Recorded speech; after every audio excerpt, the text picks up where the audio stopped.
Hi, so I'm just going to give you a run through of the instruments in this collection and the sort of details of how to use them, because some of them have some nuances to them that you kind of need to know about in order to get the most out of them. So let's just dive in and run through it. Oh, before we go in, actually, this is the beta version, so there are some things that still need tweaking. So I haven't yet balanced the volume between the different instruments. They're mostly there, but if you notice some inconsistencies, don't worry about it. That'll be taken care of. Also, especially with the trumpets, I need to adjust the volumes of the interval samples and the release samples. There's some work to be done there. Okay, so let's start with, we'll just start at the top and go through the basic instruments. So with the accordion. So this is a lovely accordion with two sets of reeds. Let me just check that I've set up my MIDI keyboard correctly. I have, okay.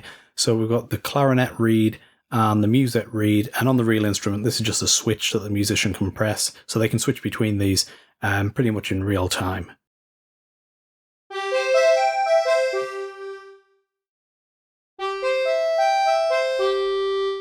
So gives you an idea of the different sounds between the two reeds there. Okay, these yellow keys up at the top, these are just some noises of the bellows of the instrument being opened and closed. And there's some round robins there, so just play around, and I think they're randomly triggered. There's probably some order to that. It's probably like the F. Yeah, I think that's what it is. I think the F and the F sharp are the bellows opening, and the G and the G sharp are them closing. Yeah, I think that's right. It might be the other way around. I'll double check, and that information will be available when I know. Okay, white keys, that's just the playable range. These red keys are key switches, so same sort of standard thing I use in my other instruments. So the blue keys and the green keys. So the blue keys are the bass notes. So on the accordion, there's two sides to the instrument for this particular accordion. One side is the keyboard, that's our white keys. The other side is the bass notes and chord keys. So we sampled all the chord keys and all the bass notes. So the blue notes are the bass notes. And then the green keys are the chords. So they're silent when you just play individually. You've actually got to play the chord that you want. So if you want a C major chord, play C major. If you wanted a C minor chord, play C minor. Now, although I'm holding down three keys, it's only triggering the one sample. So you're not going to get like a build-up of the instrument noise or anything like that. It's just triggering one sample, not three samples. So we only recorded the chords that are available on the instrument, obviously. So we've got major chords, we've got minor chords, we've got major seventh chords. So a good selection, but it's limited, obviously, to what is available on the real instrument. If you want to play additional chords, you can do that in the keyboard range, just like on any other instrument, but that's not usually how the instrument would be used. So you'd combine the chords with the bass notes and get that kind of thing that is sort of realistic. The only downside to this approach is you can't really play the chords, the bass notes, and the keyboard range in real time. I mean, it's just kind of fiddly. It's doable, I guess, but it's not really going to be easy. So you're going to want to record your chords and your bass notes separately, probably. Whatever works for you. Okay, let's move on to the next one. The guitar section is probably the most in-depth and complicated part of the instrument, and there's no really simple way to do a guitar library properly. You'll get some sample libraries where they just map a selection of samples, just like you would a harp or a piano, and maybe with some key switches to change articulation, but a guitar is so much more complicated than a simple piano-style mapping. So what I've tried to do is kind of give you both options. So we've got a sort of simple-ish interface, and then there's some underlying complexity that we can take advantage of. Okay, so let's just start with the basics. So the white keys are our playable range.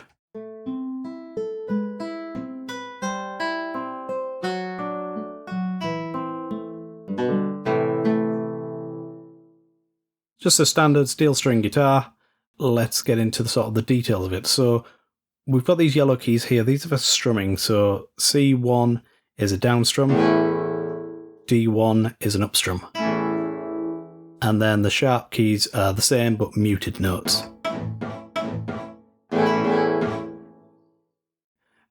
The red keys, let's jump down to there, those are your standard key switches, so we've got a selection of articulations which we'll look at in a moment. The blue keys here are to play individual strings of a chord, so whatever the current chord is. So that allows us to do things like this.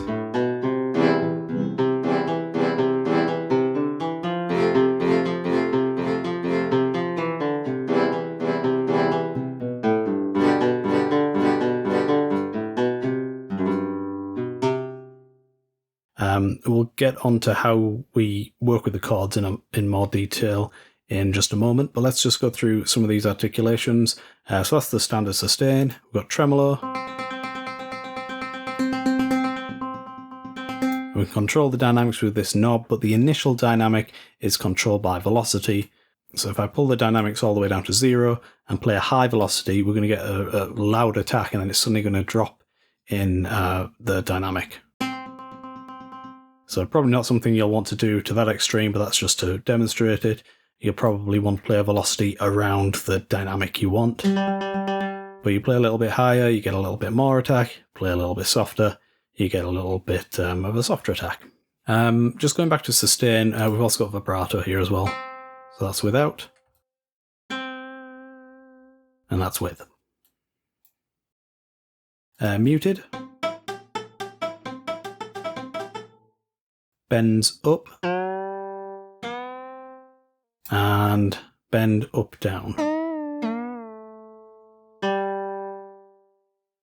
So no matter which of these articulations you've selected, the strum keys still work separately. And the string keys. So they're not affected by the selected articulation. The articulation only applies to the main playable range. Okay, now let's get into the details of the guitar. So if we go from what we've looked at so far is like the simple version with no real complexity. If we go to the fingerboard tab, so the first thing I'm going to show you is this control here, which changes the virtual hand position. So I can best demonstrate that with an open string. If I play the A, so that's the open string. If I move the hand position down and play the same note, it's now playing it on the E string, so that's triggering a different sample, same note but a different sample. So they sound different, and if you're a guitarist, you're used to this, and it's the same on other instruments as well, violins and most stringed instruments, you can play the same notes in multiple places, and they sound subtly different. So for example, that Stairway to Heaven thing I was playing up here, I think in the actual recording it's played around the 5th fret, and it sounds lighter.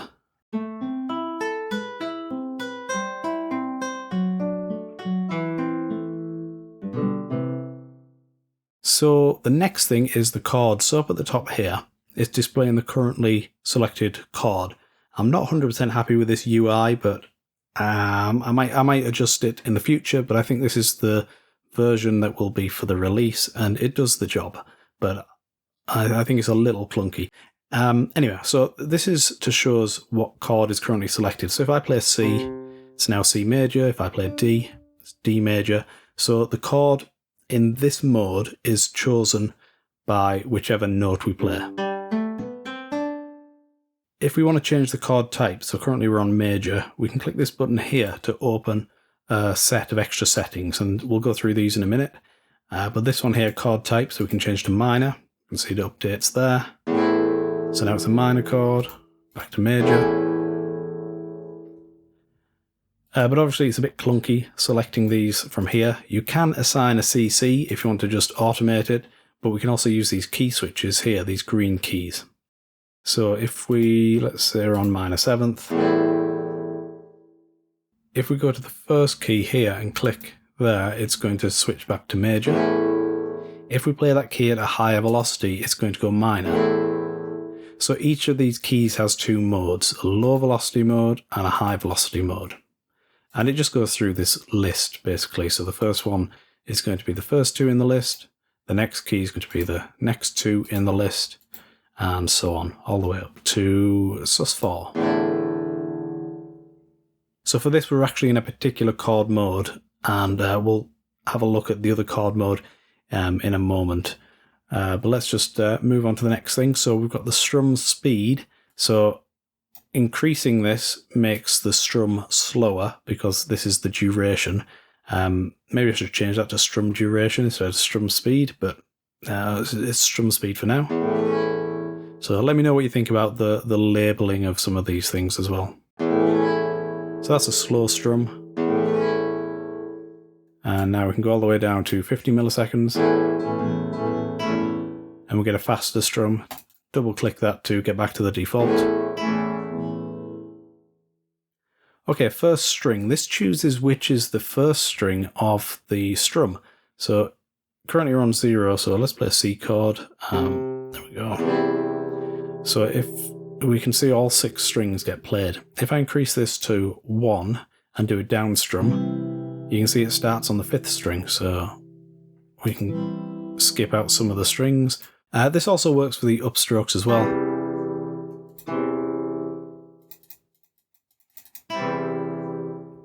So that's what that does. So the chord mode. So currently we're on single key, so that when we press a key, it chooses the chord. But we can also have it work with detect chord. So this is a bit like with the accordion. Play the chord you want, and it will detect it. And it works for most chords, but you might play something that isn't in the chord database. So let's see if I find one. There we go. So it says not recognized, so if I was to now strum this, it's just going to give us open strings. Now when you're in chord detect mode, we're still hearing the regular plucked strings. So we can turn that off by changing this pick direction. We can just put that on silent. So now we won't hear anything, but it's still selecting the chord, and then we can strum it.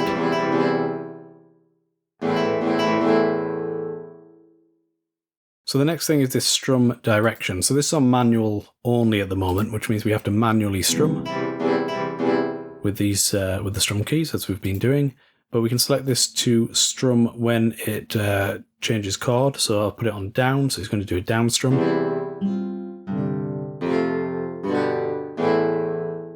And you can combine this with the manual strumming as well.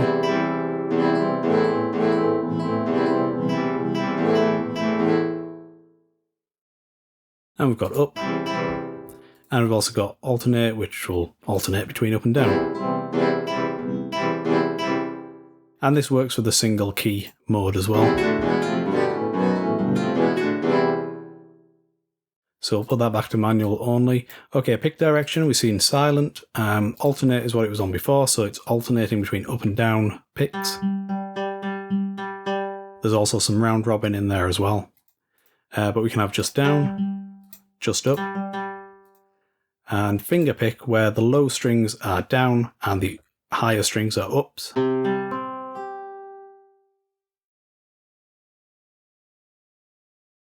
Okay, just before I show you legato range, I just want to show you one other thing. So with the chord, we're on G major.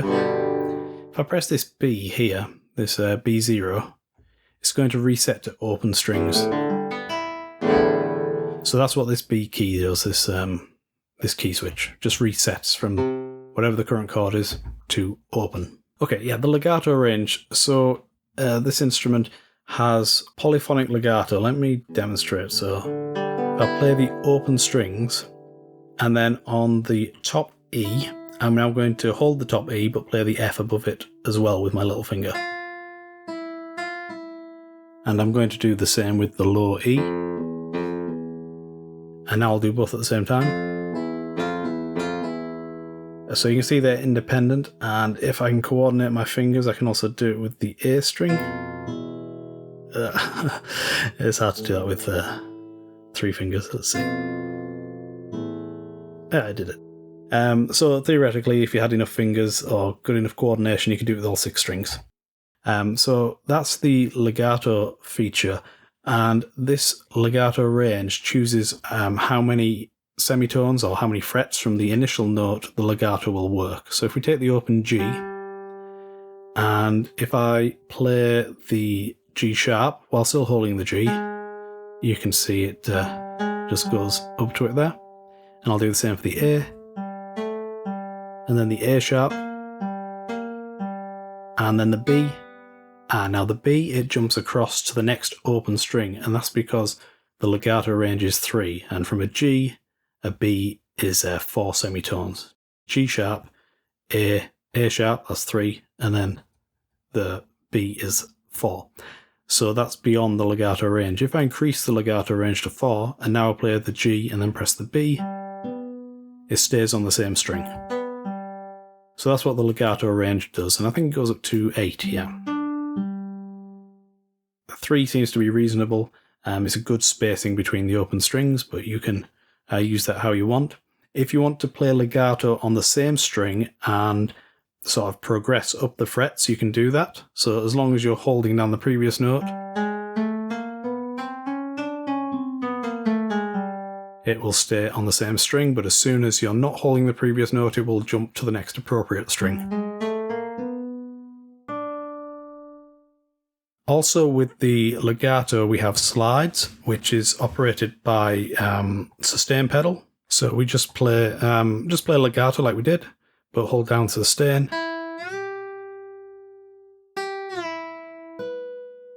And that also follows the legato range. So at 4, it's beyond the legato range, it doesn't work.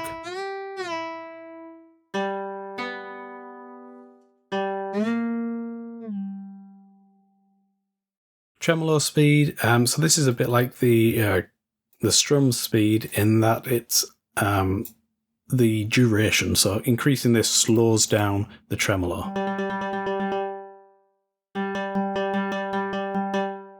And then we can also go quite fast.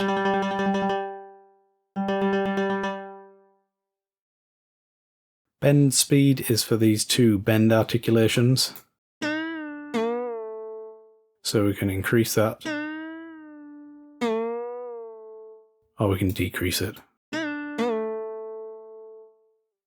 Auto spread, this isn't actually implemented yet, and I don't know if I'm going to implement it or remove it.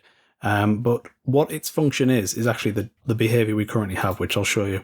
If I play 2 notes on the high E string, so this string, I'm going to play E and G at the same time.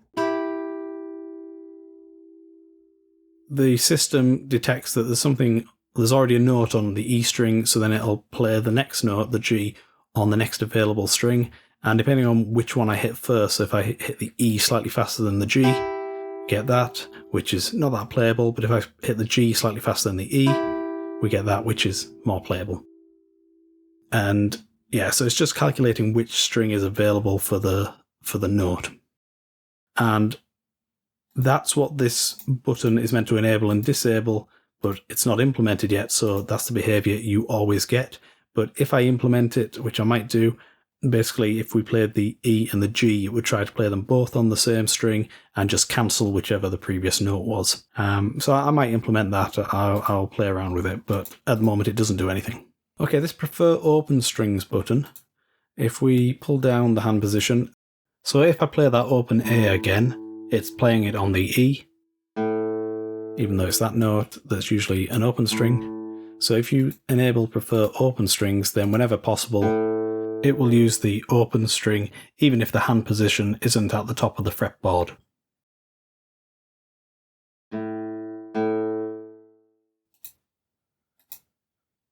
And then legato retrigger is this.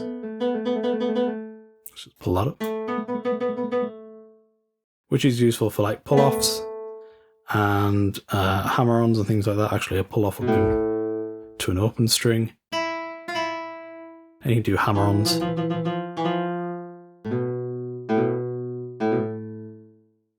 So that's what the legato retrigger is. If we turn it off, then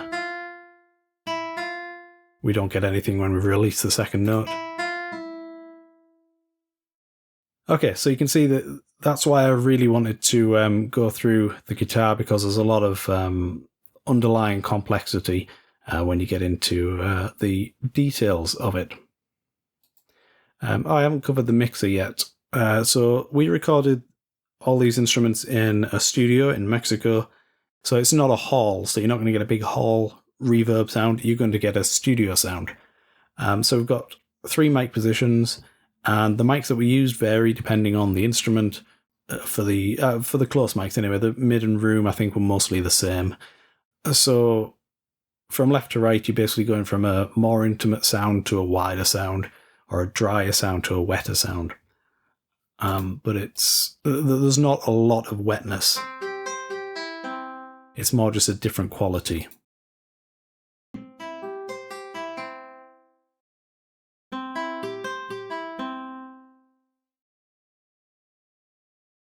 Okay, let's move on to the next instrument. So with the guitarron and the vihuela, I'm not happy with the samples.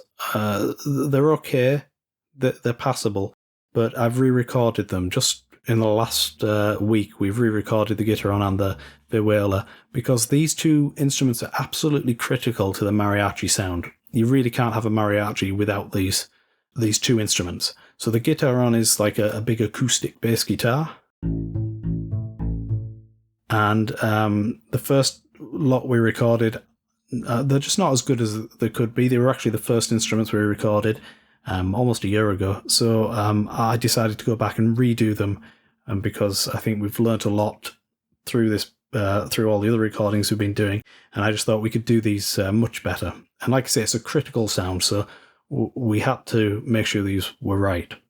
So the version you're going to get has these samples in that you're hearing now, which are going to be replaced. I just haven't edited the new samples yet. So work with these for now, but keep in mind that they're going to change.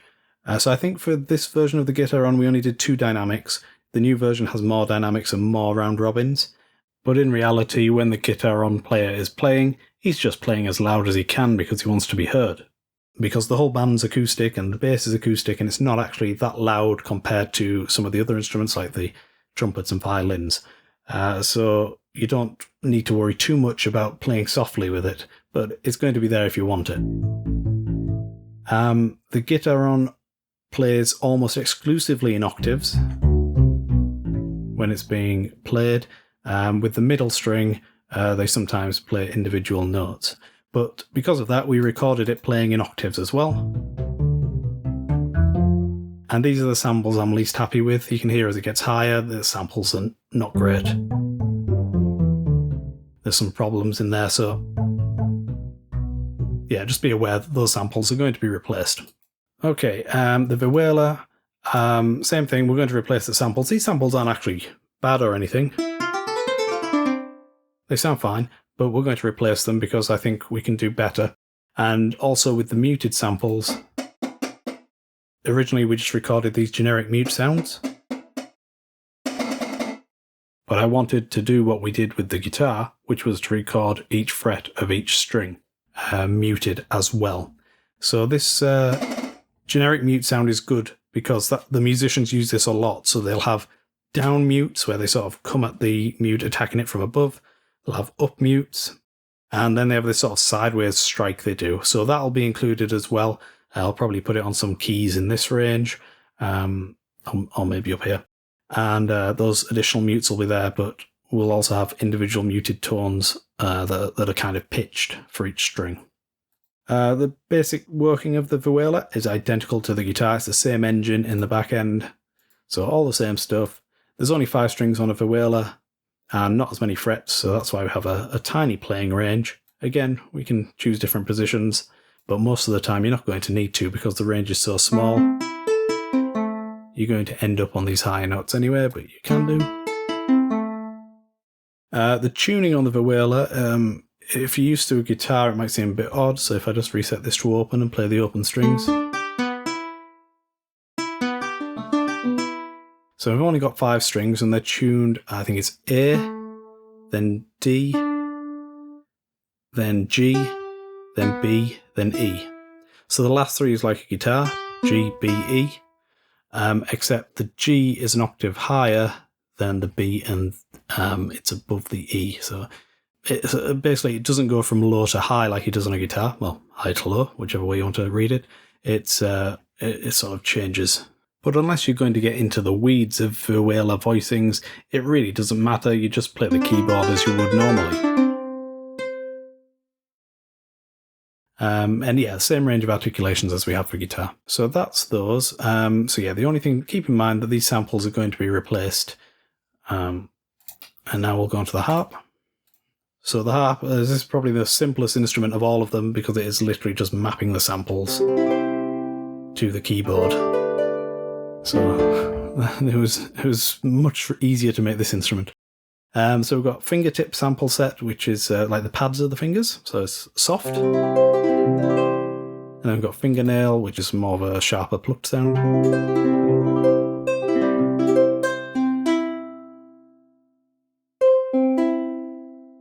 And that's it really, key switches as usual. Okay, trumpets, we've got 2 trumpets. And as I say, I need to sort out some stuff with the volumes of the releases and intervals with those. Then we've got 2 solo trumpets. So the performance articulation, this is what I used in, I use this in pretty much all my other instruments that are of this kind. So we've got legato. And the performance articulation is designed for you to be able to perform the instrument and the instrument responds to your performance. So that's why it's called performance. So the attack of the notes is controlled. Well, you can set the maximum attack using the attack knob down here. So by default for this trumpet it's 350 milliseconds. But that's just setting the maximum attack. The actual attack is controlled by a variety of things to do with how you're playing the instrument, but primarily it's the dynamic and the velocity. So if we play at a soft velocity, we're going to get a longer attack, closer to that 350 milliseconds. If we play at a higher velocity, we're going to get a much shorter attack. It's going to be more staccato, especially if we release the sample earlier.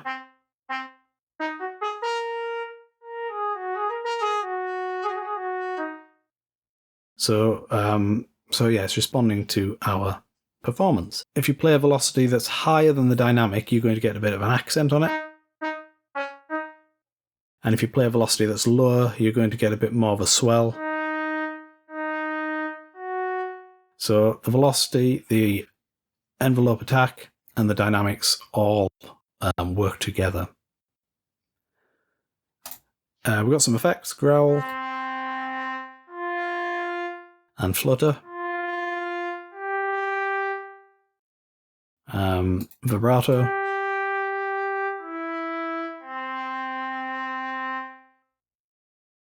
With the legato, we've got re-triggering, so you can do trills.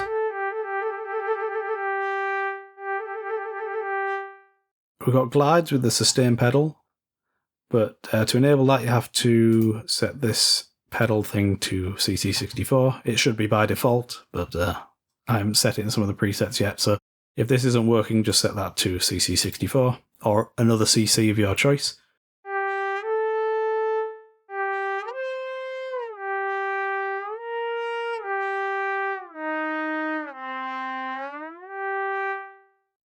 And that's the glides. Okay, let's move on. So second trumpet, I'll just quickly play that. It's the same setup as the 2 trumpets and the solo trumpet. But this one has a slightly brighter sound, I think.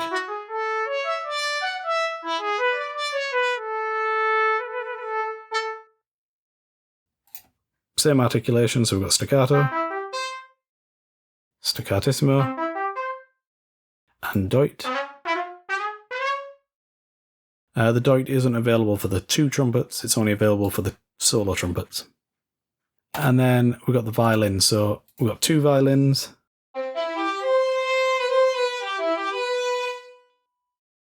And we'll go through the articulations, but we'll do that for the solo violins, they're exactly the same. So this is the first solo violin. The attack, velocity, and dynamics work together in the same way as they do for the trumpets.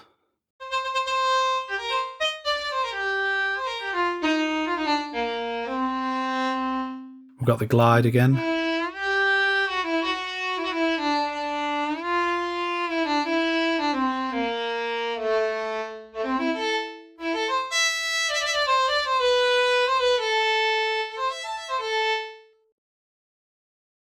Let's go through the articulation. So this is a really nice one, the rebow/tremolo.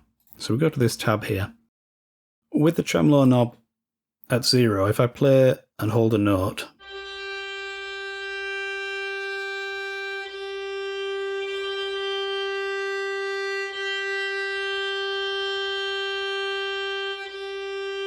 so we're getting a rebow and it loops indefinitely. So if you want a long sustained note where it's rebowing, you go to this articulation and set this knob to 0.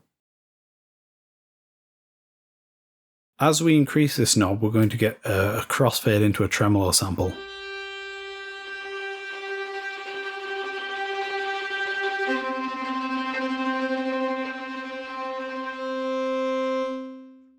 And the dynamics works for this as well.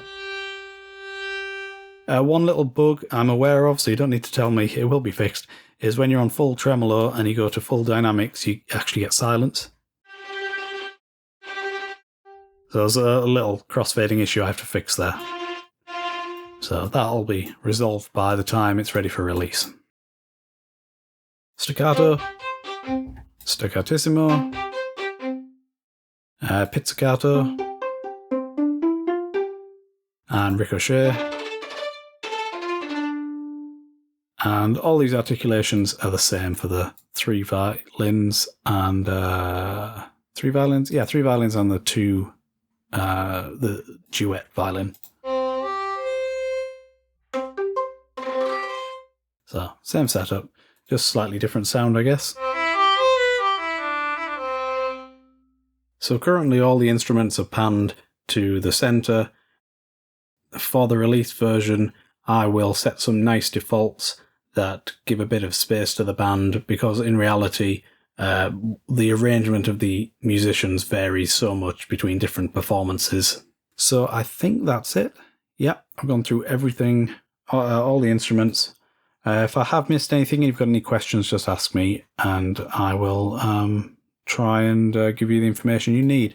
With regard to the articulations for the violin and the trumpet, we only recorded what is idiomatic to the mariachi style. So there's things that we didn't do. We didn't do like martole or marcato or Bartok pits or colegno.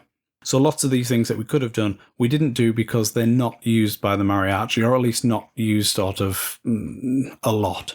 So I asked the musicians, what sort of articulations do you use? And this is the list they came back with. And of course, when they're actually playing a real instrument, what is a separate articulation gets blurred. So we have to kind of break it down for creating a virtual instrument. But this was the list we came up with, so that's why we chose these. It's because that's what they use in mariachi music, and this library is focused on mariachi music. Of course, you can use these instruments in other contexts if you want, but the goal was to create this good mariachi sound. Okay, so that's everything. Thank you for checking out the instrument, writing a demo if that's what you're doing, and testing it and all that sort of stuff. Your feedback is appreciated. I don't see any significant changes being implemented before the release. It's more now just a case of tidying up volume levels, fixing a few little bugs here and there, and implementing the updated samples. So that's it. Thanks for watching, and I'll speak to you soon.